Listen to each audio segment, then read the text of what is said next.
So what you can also do is you can give voice inputs to Gemini.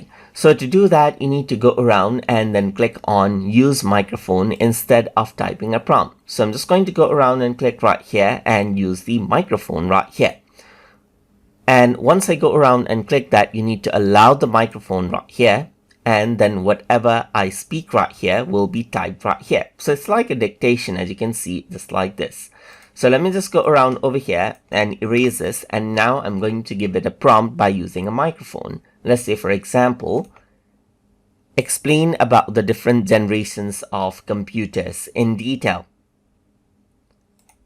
And then I can click on submit, and what happens is that you simply get the details, as you can see here, just like this. So instead of typing, you can simply utilize the microphone right here and get the output right here, just like this as well.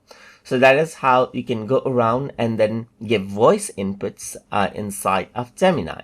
So hope you guys learned something as always, and as always, please like, comment, share, and subscribe.